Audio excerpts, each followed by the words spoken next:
പ്രിയപ്പെട്ട എൻ്റെ മുസ്ലിം സഹോദരന്മാരെ സഹോദരിമാരെ, പ്രത്യേകിച്ച് അൽ മുക്താദിർ ജുവലറി തട്ടിപ്പിൽ പണം നിക്ഷേപിച്ചിട്ടുള്ള മുസ്ലിം സഹോദരിമാരെ സഹോദരിമാരെ, മറ്റുള്ളവരോട് നിൽക്കട്ടെ, ഞാൻ നിങ്ങളോട് ചോദിക്കട്ടെ, നിങ്ങൾ എന്തിനാണ് അൽ മുക്താദിർ ജുവലറിയിൽ പണം നിക്ഷേപിച്ചത്? എങ്ങനെയാണ് നിക്ഷേപിച്ചത്? ഇപ്പൊ നിലവിളിക്കുന്നുണ്ടല്ലോ, പണം നഷ്ടപ്പെട്ടു, കുട്ടികളുടെ കല്യാണത്തിന് വെച്ചിരുന്ന പണം എടുത്തിട്ടു, അതുപോലെ വീട് വെക്കാനുള്ളത് ഇട്ടു, ലോൺ അടയ്ക്കാനുള്ളത് ഇട്ടു, മറ്റു പല ആവശ്യങ്ങൾക്കും കയ്യിൽ കരുതിയിരുന്ന പണം എടുത്തിട്ടു. ഇപ്പോൾ ആ പണം എല്ലാം പോയി. ഇപ്പൊ നിലവിളിക്കുക, നിവൃത്തിയില്ല എന്ന് പറഞ്ഞുകൊണ്ട് കണ്ണുനീരൊഴുക്കുക. അതിന്റെ മാനേജറുടെയും മറ്റുള്ളവരുടെയും അവർക്ക് വീട് വിട്ട് പോയി കഴിഞ്ഞു, അവരുടെ വീട്ടിൽ പോയി സമരം നടത്തണം. നൂറുകണക്കിന് ആൾക്കാർ അവിടെ കഞ്ഞി വെച്ച് സമരം നടത്തണം. പൈസ കിട്ടുമെന്ന് നിങ്ങൾക്ക് തോന്നുന്നുണ്ടോ? സത്യത്തിൽ നിങ്ങളുടെ കുഴി നിങ്ങൾ തന്നെ വെട്ടി വെച്ചതല്ലേ? അള്ളാഹുവിന്റെ 99 നാമങ്ങൾ വെച്ചുകൊണ്ട് ഒരു കച്ചവടം ചെയ്യുമ്പോൾ, ജുവലറി കച്ചവടം ചെയ്തുകൊണ്ട് താടിയും തലകെട്ടും ഒക്കെ വെച്ച് സലാം പറഞ്ഞിട്ട് വലിയ റാഹത്തായിട്ട് ഇസ്ലാമിയത്ത് ചമഞ്ഞിരുന്നപ്പോൾ നിങ്ങൾ ചെന്ന് വീണത് എങ്ങനെയാണ്? നിങ്ങൾ ആ തൊപ്പിയും താടിയും തലകെട്ടും കൊണ്ട് വീണതാണോ? നിങ്ങളുടെ അത്യാഗ്രഹം അല്ലെങ്കിൽ നിങ്ങളുടെ അതിമോഹം കൊണ്ട് വീണതാണോ? സത്യസന്ധമായി നിങ്ങൾ പറയണം. ഇപ്പോ നിങ്ങളുടെ പണം തട്ടിച്ചു കൊണ്ടുപോയ അൽ മുക്താദിർ ആ ഗ്രൂപ്പിലുള്ള മാനേജർമാരായാലും സെക്രട്ടറി ആയാലും ആരായാലും അവരെല്ലാം നിങ്ങൾ അവരുടെ ദീനിന്റെ പേര് പറഞ്ഞുകൊണ്ട്, അല്ലെങ്കിൽ അവർ മുസ്ലിങ്ങളാണ്, അവരുടെ തൊപ്പിയും താടിയും തലക്കെട്ടും കണ്ടുകൊണ്ടാണ് നിങ്ങൾ പണം കൊണ്ടുവന്നിട്ടത്, വിശ്വസിച്ചാണ് കൊണ്ടുവിട്ടത് എന്ന് നിങ്ങൾ പറയുന്നുണ്ടല്ലോ. നിങ്ങളുടെ കപടവാദമാണ് എന്ന് പറയാതിരിക്കാൻ നിവൃത്തിയില്ല. കപടവാദമാണ്, നിങ്ങളുടെ അത്യാഗ്രഹമാണ് ഇത്തരത്തിൽ നിങ്ങളെ കൊണ്ട് ചെന്നെത്തിച്ചത്. ഇത് പറയേണ്ടി വരുന്നതിൽ വളരെ വിഷമമുണ്ട്. എന്തിനാ ഇത് ഇങ്ങനെ പറയുന്നത് വെച്ച് കഴിഞ്ഞാൽ, ഇനി ഒരുത്തനും ഇത് വരരുത്. വന്നു. ഇതിനു മുമ്പുള്ള 1-2 തട്ടിപ്പ് ഞാൻ പറഞ്ഞുതരാം. 10-20 വർഷം മുമ്പ് മലപ്പുറം ജില്ലയിൽ ഒരു തട്ടിപ്പ് ഇതുപോലെ നടന്നിരുന്നു. ഓർക്കിഡ് എന്നാണ് പേര്. ഓർക്കിഡ് എന്ന ഒരു ജുവലറി ശൃംഖലയും അതുപോലെ മറ്റു പലതുമായി ധാരാളം ടെക്സ്റ്റൈലും എല്ലാമായി ആകെ മലപ്പുറം ജില്ല മുഴുവൻ, അല്ലെങ്കിൽ മലപ്പുറം ടൗൺ മുഴുവൻ അവരുടേതായി മാറുന്ന ഒരു സിറ്റുവേഷൻ ഉണ്ടായിരുന്നു.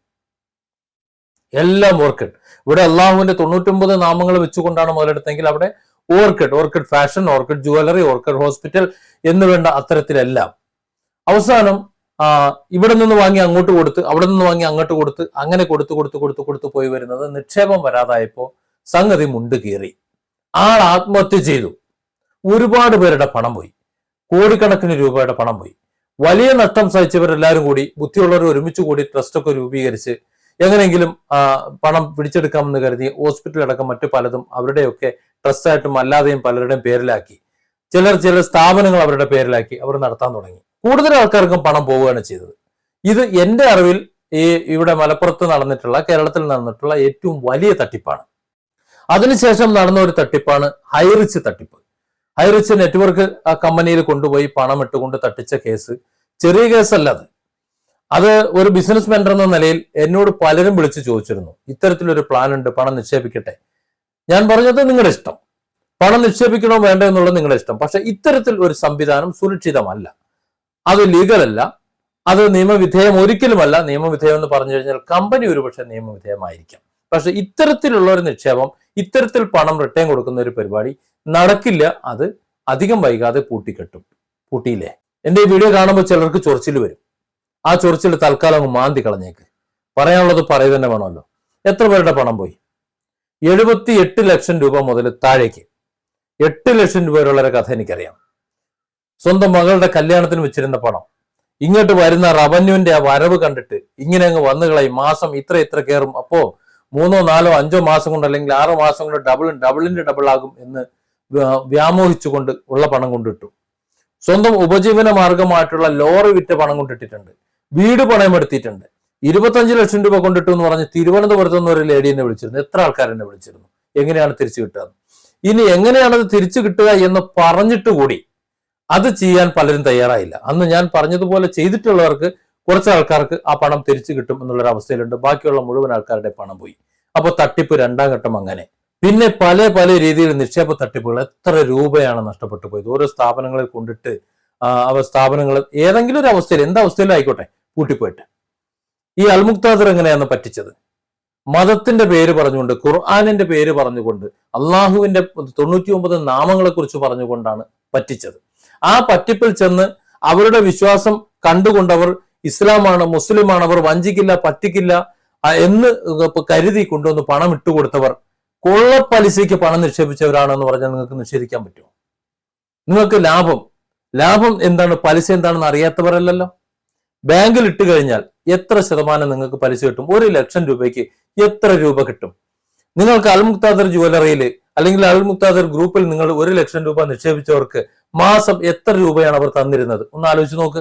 മാസം ഇത്ര രൂപ ലാഭം തരാമെന്ന് പറഞ്ഞപ്പോൾ കൊണ്ടുവന്ന് നിങ്ങളുടെ മറച്ചു കൊടുത്തു. അതല്ലേ ഉണ്ടായത്? മാസം ഇത്ര രൂപ ലാഭം, മാസം ഇത്ര രൂപ കൊള്ളപ്പലിശ തരാം എന്ന് പറഞ്ഞിട്ട് നിങ്ങൾ കൊണ്ടിട്ടു എന്ന് പറഞ്ഞാണ് ശരി. ഞാൻ അങ്ങനെയാണ് പറയാം. അല്ലെന്നുണ്ടെങ്കിൽ 1500, 2000, 2500 രൂപ 1 ലക്ഷത്തിന് എങ്ങനെയാണ് നിങ്ങൾക്ക് ഈ ബിസിനസ്, ഇത്തരത്തിൽ ബിസിനസ് ചെയ്തുകൊണ്ട് തരാൻ സാധിക്കുമെന്ന് എനിക്ക് തോന്നുന്നില്ല.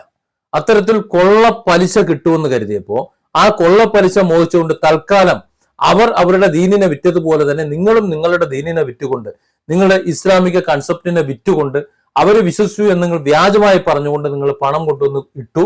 നിങ്ങളുടെ കൊള്ള ലാഭത്തിന് വേണ്ടി കൊണ്ടുവന്ന് കൊള്ളപ്പലിശയ്ക്ക് പണം കൊണ്ട് നിക്ഷേപിച്ചു. ആ പണമാണ് നിങ്ങൾക്ക് നഷ്ടപ്പെട്ടത്. പക്ഷെ ആ പണം നിങ്ങളുടെ കുട്ടിയുടെ വിവാഹത്തിനുള്ളതാകാം, വീട് വെക്കാനുള്ളതാകാം, മറ്റു പലതിനുമുള്ളതാകാം. നിങ്ങളുടെ കണ്ണുനീരിന്റെ വിലയായിരിക്കാം. പക്ഷെ ആ കണ്ണുനീരിന്റെ വില നിങ്ങൾ കൊണ്ടുവന്നിട്ടത്, നിങ്ങൾ ഏത് ദീനിന്റെ കാര്യം പറയുന്നുണ്ടോ ആ ദീനിനെ വെച്ചുകൊണ്ട് തന്നെയാണ് നിങ്ങൾ, അല്ലെങ്കിൽ അതിനെ വിറ്റുകൊണ്ട് തന്നെയാണ് നിങ്ങളും കൊണ്ട് കൊടുത്തത് എന്ന് നിങ്ങൾ ചിന്തിക്കണം. ഞാനിത് പറയാൻ കാരണം, ഇന്ന് പല വീഡിയോകളിലും അൽമുക്താദറിനെ കൊണ്ടുവന്ന് പണം ഇട്ടത് പല ഹാദി അവരുടെയൊക്കെ പടം വെച്ചിട്ട് അവരുടെ തൊപ്പിയും താടിയും തലക്കെട്ടും കണ്ടുകൊണ്ടാണ്, അവരുടെ ഇസ്ലാമിത്ത് കണ്ടതുകൊണ്ടാണ്, അവരുടെ മുസ്ലിം അവർ വേഷവിധാനങ്ങളും അല്ലെങ്കിൽ അവരുടെ സ്വാധീനവും കണ്ടുകൊണ്ടാണ് എന്ന് പറയുമ്പോൾ, ഏത് സ്വാധീനം വെച്ചായാലും നിങ്ങൾ നിക്ഷേപിച്ചത്, നിങ്ങൾക്ക് കിട്ടുന്ന വരുമാനം എത്രയാണ് വരുമാനം കിട്ടുന്നത് എന്നത് കണക്കുകൂട്ടി തന്നെയല്ലേ. അവരുടെ തൊപ്പിയും താടിയും കണ്ടുകൊണ്ടാണെന്ന് പറയുന്നത് തെറ്റല്ലേ? തെറ്റാണെന്ന് ഞാൻ പറയും. അന്ധമായി വിശ്വസിക്കാൻ പാടില്ല. ഇത്രയും രൂപ നമുക്ക് കിട്ടുമ്പോൾ, അതും പണിക്കൂലി ഇല്ലാതെ നിങ്ങൾക്ക് സ്വർണം തരാം എന്നൊക്കെ ഇങ്ങനെ വാഗ്ദാനം പറയുമ്പോൾ എവിടെ നിന്നെടുത്ത് തരുമെന്ന് ചിന്തിക്കുന്ന ഒരു സാമാന്യ യുക്തി ഓരോ മനുഷ്യനും വേണ്ടേ?